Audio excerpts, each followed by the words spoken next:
ঐতিহ্যগতভাবে আমরা বাংলাদেশি জনগণ কিন্তু উদ্যোক্তা। সারা বাংলাদেশে সাস্টেনেবল ডেভেলপমেন্টে কাজ করছি। আর আমরা সাধারণত সারা বাংলাদেশে হতদরিদ্রদের আবাস শহর, তারপর হতদরিদ্রদের জীবনমান উন্নয়নে কাজ করছি। তো আমাদের স্থাপত্য রিসার্চ কোম্পানি, আমরা বিভিন্ন বিদেশি এক্সপার্টদের সাথে মিলে কাজ করছি।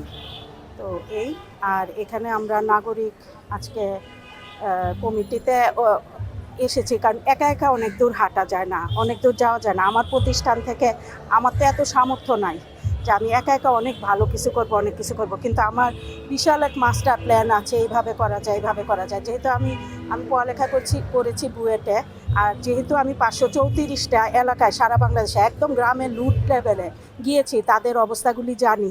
প্লাস আমি সারা বাংলাদেশে 4479টা ইউনিয়নেও গিয়েছি গত 10 বছরে, গিয়ে একদমই আমরা প্রচার নির্ভর কাজ করেছি। তো যার জন্য আমি মনে করি যে আমি তাদের সমস্যাগুলি আসলে কত সূক্ষ্মভাবে, কত স্বল্প উদ্যোগে করা যায়। একসাথে যদি একটা গ্রুপ এফোর্ট দিয়ে একটা অনেক সলিউশন করা যায়। আর আমাদের এখন সবার তো উইল পাওয়ার আছে, সবার ইচ্ছা আছে যে ভালো কিছু করার। ইনশাল্লাহ হাতে হাত ধরলে একটা বড় কিছুকেও টেনে নিয়ে আসা যায়। তো এর জন্য যেহেতু আমি অনেকগুলি কাজ করছি, এখন এরকম একটা বড় প্ল্যাটফর্মে যদি আসি, তাহলে আমাকে আর খুঁজে বের করতে হবে না রাজশাহী থেকে, রংপুরে ইত্যাদি আর কি। এর জন্য এখানে আসা। যে কোনো কিছু ভালো কিছু সফল হবেই। যেমন এখানে তো উদ্যোগটা মারামারির জন্য নেওয়া হয় না, এখানে সচেতন নাগরিকদের, প্রফেশনালসদের একটা প্ল্যাটফর্মে আসতে বলা হয়েছে, এবং ফর্মটাতে দেওয়া হয়েছে তুমি কিভাবে আগামীতে বাংলাদেশকে দেখতে চাও।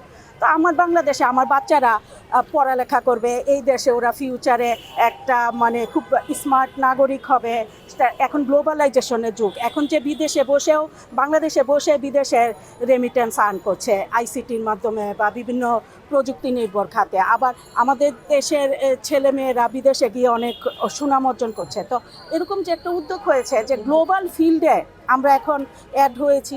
তো প্লাস আমাদের যদি কান্ট্রিটা ঠিক না থাকে, কান্ট্রিতে যদি অ্যাওয়ারনেস না থাকে যে আমরা কাজ করতে, আগে তো একটা অফিসে গেলে যে একটা কাজ করতে গেলে কেন, কি, কত, আপনি কোত্থেকে আসছেন, আপনার পরিচয় কি ইত্যাদি ভয় লাগতো, যে এরকম কাজ করা যেত না, আগ্রহ থাকতো না। কিন্তু এখন মনে হয় যে আগ্রহ নিয়ে এই যে চলে আসলাম, ফর্ম ফিল আপ করলাম, মনে হয় যে আমার যে মাস্টার প্ল্যানটা, আল্লাহ আমাকে যে প্ল্যানটা আমার ব্রেনে দিয়েছে, বা আমরা যে পড়ালেখা করে, নিশ্চয়ই সবাইকে সব কিছু তো আল্লাহ দেয় না, তো এটা নিশ্চয়ই ইমপ্লিমেন্ট করার একটা স্কোপ, এরকম আমার মতো অনেকেরও আইডিয়া আছে, অনেকের অনেক আইডিয়া, আমি শুনলে অবাক হয়ে যাই, এই আইডিয়াও তার মাথায়।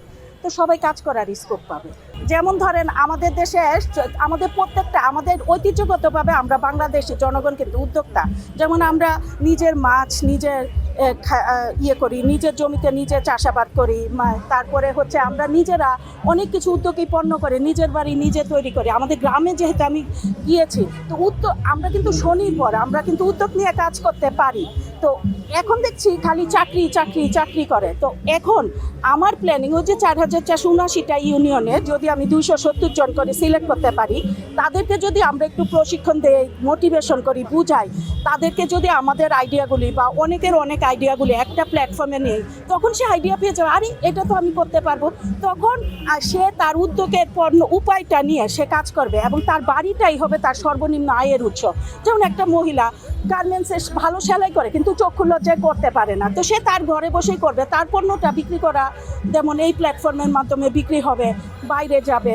তারপর এগুলির জন্য পুঁজি দিবে জনতা ব্যাংক, সোনালী ব্যাংক, সরকারি ব্যাংকগুলি তাদেরকে পুঁজি দিবে। তারপর যে এগ্রো উদ্যোক্তা, সে ধান ফলাবে, আবার ধান ফলালেই হয় না, ধানের খড়টাও কিন্তু অনেক কাজে লাগে। তারপর তেল উৎপাদন হয়, বর্জ্য থেকে বায়োগ্যাস হয়, অনেক রকম আইডিয়া আছে আমাদের। যেমন বর্জ্য শূন্য পৃথিবী আমরা করতে পারি চাইলে। তো এগুলিও করার যে ফর্মুলা, এগুলি তো সবাই জানে না, তাদেরকে যদি একটু শিখাই দেই যে যেমন ধরেন একটু বর্জ্যের অনেক দাম, তুমি এটা র মেটেরিয়াল হিসাবে ব্যবহার করে এইগুলি করো, তো অনেক কিছুই করার উপায় আছে। এখন হয়তো এই উদ্যোগগুলি খুব ইজিলি নেওয়া যাবে, কারণ কি এখন যেমন আমি একজন ওই দিন বলছে যে বাংলাদেশে আমরা অনেক কিছুই আবিষ্কার করতে পারবো না কেন, তাহলে বিদেশি এক্সপার্ট বাংলাদেশে আসবে, এসে এখানে আবিষ্কার করব, অথবা আমরা জয়েন্ট ভেঞ্চারে কিছু একটা করব। তো এখন মনে হয় সম্ভব, এখন যদি বোঝানো যায়, সঠিক দুয়ারে নক করা যায়, নক করলে পরে যদি দরজাটা খুলে তাহলে সম্ভব। আর নক করলাম দরজা খুললো না, তাহলে সম্ভব না। অবশ্যই আছে, এগুলি গভর্নমেন্টের মেকানিজমগুলি চেঞ্জ করতে হবে, বা তাদের ইচ্ছা বা ওরকম। বাংলাদেশ অবশ্যই প্রত্যেক বছর এতগুলি ইউনিভার্সিটি থেকে দক্ষ দক্ষ প্রকৌশলীরা বের হচ্ছে, যারা ভালো করছে তারা বিদেশে চলে যাচ্ছে। কেন, আমাদের দেশেই তো থেকে সুযোগ পেলে তো আমাদের দেশেই কাজ করবে। আমাদের তো দরকার নেই বাইরে প্রকৌশলী অত বেশি আনা। হ্যাঁ, আনতে পারি, আমাদের যদি এক্সপার্টিস কম থাকে বা টেকনিক্যাল ট্রান্সফার যদি হয়, মানে টেকনোলজি ট্রান্সফার, সেজন্য আনা যেতে পারে। তো এই মেট্রো রেলে যে এই যে অনেক কিছুই বাংলাদেশে সম্ভব, এখন তো হবে, আশা করি এখন হবে।